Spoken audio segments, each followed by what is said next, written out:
Hi everyone, thanks for checking out another InfoSec Hub video. Today we're going to talk about what do your devices know about you. And there are various pieces of personal information that can be stored on your device, either a Windows PC, a Mac, Android phone, iOS phone. It doesn't matter what kind of device you have. As soon as you log into websites or you use certain apps, there will be personal data stored on that device. So let's go into the first one, passwords. You can have a web browser autofill. If you don't use a password vault, then a web browser autofill can store passwords inside your browser. You don't know if they are encrypted. Maybe it's even plain text. I don't think so nowadays, but I'm not sure. So don't use that, because it's going to be stored in your web browser, and the web browser is for browsing the web and not storing passwords. So if you want a free alternative, check out KeePass. It's a multi-platform password vault. You can store your passwords there. It could also be stored in the file system of your computer. It could either be in plain text or it could be encrypted, but it's probably plain text. But you have to check your device. Let's say you have a MacBook or a Windows computer. You have to see where the passwords are stored. But let's focus on KeePass, because KeePass is basically a database full of your passwords, and you have to enter only one master password in order to decrypt the database, and then you have access to all your passwords. It's a great little tool. We're now in February 2023. There has been some news surrounding KeePass that there are some vulnerabilities in there. That means that they're going to upgrade and harden the application, which is good news. But let's say, for instance, that you use KeePass and you use it in an encrypted environment. So you have your hard disk encryption going on. As soon as you lock your screen, the encryption kicks in. Then the database, even if the database is not encrypted itself, your hard drive is encrypted. Then somebody really needs to steal your laptop, and probably if the encryption is good on your hard drive, it will take a long time to decrypt all the passwords. And before that, you can already change all the passwords again with I forgot my password, and with your email, and you set it up again on another computer. So by the time they cracked the encryption on your hard drive, then everything is useless, because they're all old passwords. Sorry. Credit card numbers. Also the web browser. Let's say, for instance, you book a hotel or you book a holiday. The web browser can store those credit card numbers, because it could be easy when you visit another website and you do some online shopping, that this information is available in the web browser. Downloaded credit card statements, yeah, you can download them. You leave them on your computer, on your hard drive. It's not really what you want. Social security number, when you have, for instance, the here in Holland, the tax, the annual tax statements need to be handed in. You need to download some annual statements when it comes from your bank, from your mortgage, all those kind of stuff.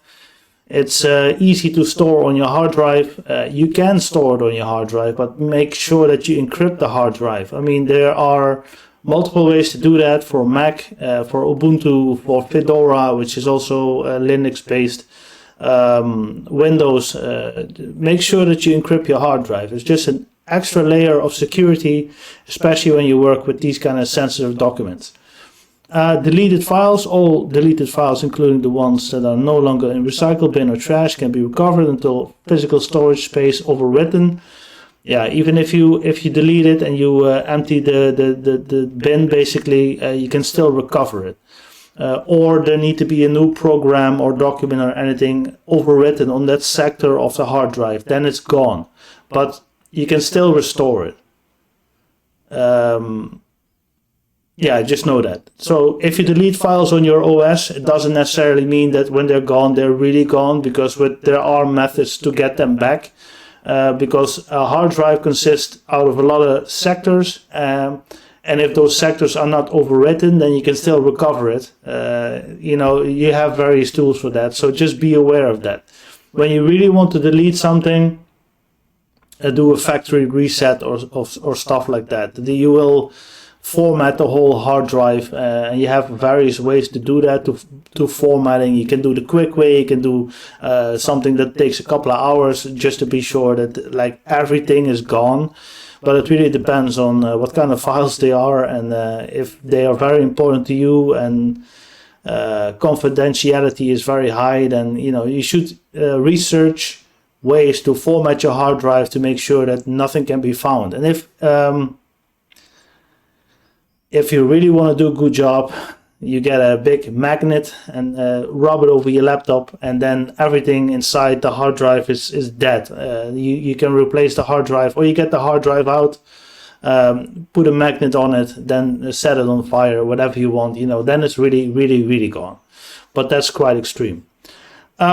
Text messages, a text log is stored on the phone. Of course, when you are logging into various websites, they have multi-factor authentication. Sometimes you get a code that you enter again. You leave a trail of messages on your phone, basically indicating what kind of websites you visit. Phone calls, of course, receiving phone calls or placed phone calls, it can kind of give you insight of what this person is dealing with. So it's also good, again depending on your situation, to delete this from time to time. Just delete your call history. Bank account information, downloaded bank statements is quite obvious. I mean, it can be done on a mobile phone, can be done on a laptop. What you want to do with these statements, you can print them out, put them somewhere, but then everyone basically has access, or you just look at them and get away from it what you want. If it's me, then I would always, the most safe way to keep this information is basically on your own computer, password protected, and in the moment that you enter your password, then the hard disk gets decrypted. And as soon as you lock your screen, then your hard drive is encrypted. As soon as you close your computer, you don't have the password, then the hard drive is encrypted. Personally, that's the best method, because even if they steal your laptop, that sucks. It does, but it will take the attacker quite a long time to decrypt the keys, the encryption keys, to decrypt your hard drive, and is able to read the contents of your hard drive. Best thing would be, the most preferable situation would be to download those statements and put them on an external drive and lock that drive in a safe.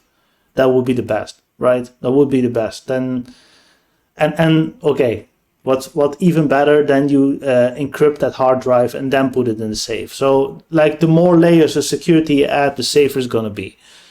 What else? Recent files, the files you've been opening recently. I'm now recording this from a MacBook, and we also have recent files, so the things that you've been working on. Kind of gives you an idea of what the person is doing. Contact information, it can be synced with Google Contacts, Windows Contacts, and an address book on a phone locally. It can all be exported and imported into between various tools, basically, so you know who's he in contact with and what kind of contacts he has. It's also personal information. Your current location, every mobile phone nowadays has a GPS module. Even laptops have GPS modules. You can do very nice things with GPS, but it can also track you. It's a tracking tool. I mean, you know exactly where you were, how late, where you went that day, and if you don't turn it off in Google, then they also they present you on a monthly basis with where you've been, how many hours you've been in the car, how many kilometers you've driven, how many kilometers you walked, and how much time it spent walking. So they really keep track of everything. Just give me a second. Also name and address. Yeah, same kind of things about you, because when you have autofill, I don't know if you do online shopping, you can store your name, your address, the house number, zip code, all those kind of stuff can be stored in the browser. So if you export those kind of data, because it's all stored in the browser, then you know exactly where this guy is coming from, where he lives, and that kind of stuff. Recently visited site, so you have browser cache, you have browser history based on cookies. You can see what this guy was visiting and what his interest was. Even if you're still logged into Google, for instance, just use that as a search engine for this example. You can see even the search terms of this guy or girl.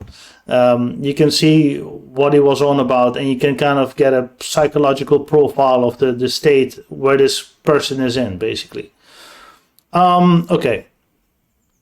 Here's some cybercrime statistics. The average monetary cost to a victim of cybercrime is monetary cost. I don't know what this is. $128. What, monthly? Not sure. Email scams sent daily, 75 million. So on a daily basis, 75 million phishing or spam emails. Spam nowadays, it still happens, but it doesn't serve a purpose. What does serve a purpose is phishing, and phishing is always about, there's always some kind of urgency. Oh, your email box is full. Click on this link to remove some emails or to clean it up. Nobody wants a full email box, because we all know that when it's full, there's no more emails coming in and you might miss out on some important information. So there's always some urgency there. And people prey on that, you know. Open this contract document about your new salary, about this, about that. Like, you have to trigger the interest of the person on the other side in order for you to get what you want. And it's real simple, guys. If there's an email that you don't really trust and you see a link in the email, you go with your mouse to that link, and in the bottom of the screen, most of the time left, you can see what kind of link it's pointing to. And if that has nothing to do with the domain where it comes from, or it's just a strange URL, don't click it. Phishing emails are not sophisticated at all. They're getting close from time to time, but most of the time you can just tell it's fishy. You know, you can tell. It's like a sense, a sixth sense. But a lot of people don't have that, and they say, oh, this is urgent, I need to take care of this, let me click the link and go ahead. You don't know what's happening. Maybe you're installing some software on your laptop, or maybe some programs are being downloaded and you're being part of a botnet afterwards. You don't know. So don't click the link, and if you're really not 100% sure, you can reply the email and ask for a little bit more information. But I think most of the time you won't get a reply. Especially if you don't get a reply, then just discard it. You know, if there's anything with your email, with your the mailbox storage or anything like that, contact your local IT department and say, hey, I got this email. Is this legit? And if they don't know, then 99.9% it's also not legit. On a daily basis, we have 2,000 victims of scammings and emails on a daily basis. I think this is US only, but I think it's more than 2,000. Percent of Americans who have experienced cybercrime, wow, it's even more than 70%. That's a lot. Percentage of Americans who believe that cyber criminals will not be brought to justice is almost 80%. Yeah, with so many, you see 75 million email scams sent daily. There are a lot of tools on the internet available to see what the email, what the domain reputation is. You can block an IP address, you can block on domain level. So many emails, so many people trying stuff, which is, when you send out so much emails, then there's always people gonna fall for the trap, and you can extort them or whatever you want to do. Also, the Justice Department or justice in general is not up to the task of preventing this happening. There are not sufficient laws in place yet to really punish those criminals. There are lots of ways to stay anonymous online, so it's difficult. It's really difficult. I think the only thing that can really help is awareness sessions. Stuff like that. You know, you inform people what to look out for when they receive such an email, that they contact somebody or that they do their own scan, or who knows. If you really want to go far, have a sandbox environment on your computer where you can open those emails and check the links. And when something happens and you see, yeah, it's not really kosher, you delete the contents of the sandbox and your real operating system is not affected. Things like that. But that's already going pretty far for the average user. Awareness is key, I would say. Just awareness. Just don't believe every email that flies in. Especially when it's urgent, or when your CEO all of a sudden asks you to do something that you barely see the guy, yeah, things like that. Last one, percentage of Americans who expect to escape cybercrime in their lifetime, only 2%. Yeah, I understand that. Within my job, I see it on a daily basis, and I also have kind of developed a sense for this. It's in my opinion that most of the phishing and scamming activities are not professional yet, not on the level where they should be by now, but that's a good thing. That's a good thing.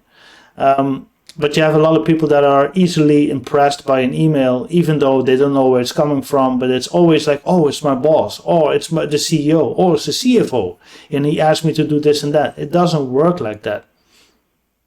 And again, if it could be because they check online profiles, so if you have to report to the CFO, or you have that kind of function that you're in finance, and you report directly to the CFO or through your team lead or something, then you can target your scam towards this person. And then it would be a little bit more believable. But even then, just think logically. Would your CFO that you just spoke to yesterday in real life ask you this kind of thing?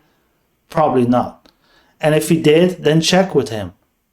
Then you only show that you understand this phenomenon of cybercrime.